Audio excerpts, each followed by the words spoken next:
Morning everybody, welcome back to the channel. So out in the field, as you can see, and just like to explain why. So this is our cover crop after rye, and you can see we're getting a lot of flea beetle and slug attack. I just wanted to show you this little guy, see if he'll perform.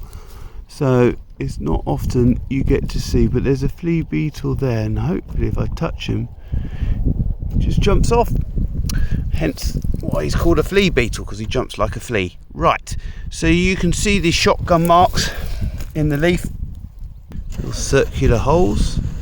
Now, but as you can see from this guy, we're also getting a bit of slug attack. So there's a good shotgun hole that's got bigger. Okay, so we are out here with the rolls, and it's worth saying mustard is great for flea beetle because it seems to be able to grow through. We've got some vetch coming up, and some more vetch there, and I did see a bit of linseed. Where's that gone? And there's some linseed out here as well. But the great thing about the mustard is that despite being munched, it just continues to grow, and it can outgrow a pest attack. So it's pretty resilient. But here we go, I've lent on it. There's my linseed. So we debated about whether to go with slug pellets or to come out with the rolls. But there is another slight issue we have in this field. Obviously it was drilled at the end of the dry period, or the drought, and it came up a bit lumpy and cloddy. And even though we managed to get the rolls done just after some rain, we had also mole ploughed, that's the other point. And we've got areas like this, as you come down here, and it's quite rough. Here, I mean, I can get my hand in here. It's great slug habitat, this loose soil with lots of places to hide. Just seeing if I could see a naughty sluggy in there. I can't.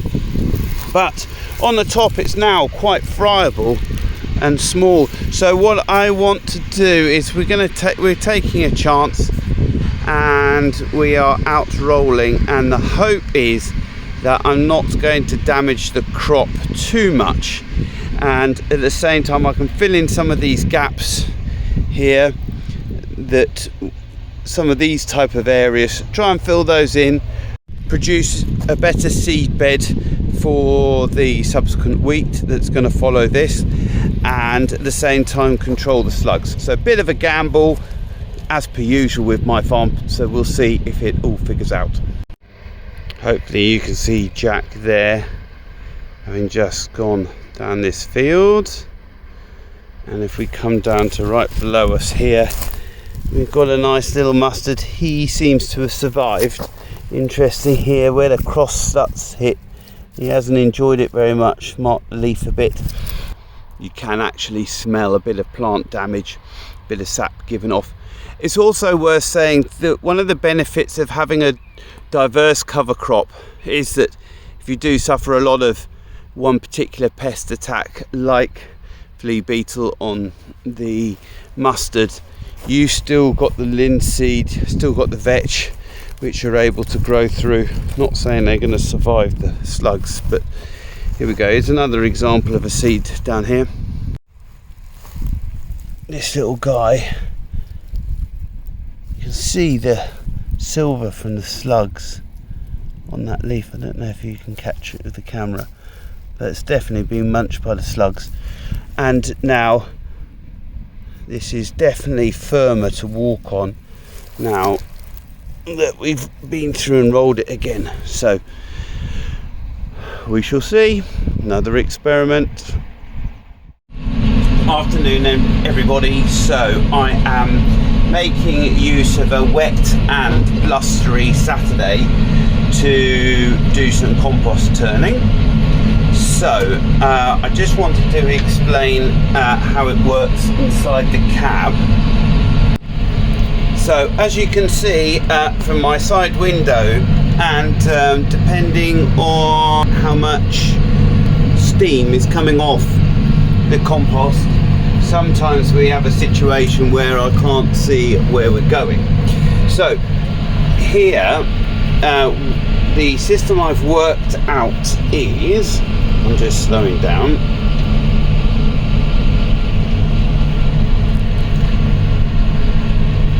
right, so I'm going at 1.6k, and I've got a 7 centimeter, 8 centimeter variation from my straight line. So I like to try and keep it at about 4 to 5 centimeters.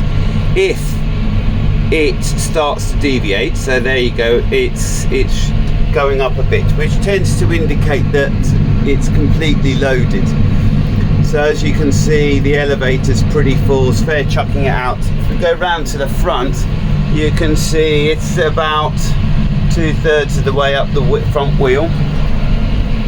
So that's not too bad, but we've got, and hence you can see the deviation, the green square is going down. So I'm just increasing my speed to get it to about 5 centimeters. Now, as you can see, we've got some pretty big stuff coming up. That's probably the height, that bit's the height of the back wheel, and as you will see already, the deviation is going up, so we'll probably slow down a bit. So as you can see, it's going up to 7, so I'm just closing it down, slowing it down. It's still going up, so we'll just slow it down a bit more. So we're there at 1.2. I'm gonna have to drop it more. I got it back to 1k. As you can see, we're sort of well over the front wheel. Front, we shot up to 6 centimeters, 5-6 centimeters, and we're absolutely full. But you get to see how much steam is coming off, and actually how difficult it is to see where we're going. But it is really throwing it out. And as you see, back to 4 centimeters, and at the front it's dropped below the axle height. Speed deviations change to 3 centimeters. We can push the speed up as a result, and that's what I'm doing basically all the time, watching the variation and adjusting the forward speed to keep my conveyor absolutely loaded. And there you have it. I realise my machine is a bit unusual, that it's not just a U shape that works down the windrow. The other thing that I would say about this machine and composting in general is that actually I find it quite difficult to make time to come down here where conditions are right. It needs to be quite firm underfoot, and certainly on heavy clay ground I find that it gets wet either side of the compost heap, which makes it travelling quite difficult. But I just get to turn it when I can, which is not ideal. Coming back to those comments from Groundswell, that it would be good to be able to turn it when ground conditions are hard and dry, but add extra water when you're trying to get that consistency where you squeeze it and you get 1 or 2 drops. That would be ideal. I'm not there yet, but it's a learning experience. So sorry, the weather's really bad, but here you can see where the cut grass was at the bottom, and then we put some wood chip waste on top, and as you can see, the machine works its way down, takes a slice off the side, and then this is the mixed product on the other side, and you've got a very consistent mix of the wood waste and the cut grass. And I have to say, it's pretty warm. There's plenty of steam coming out of it when it gets changed from one side to the other. So here's some more grass on this side.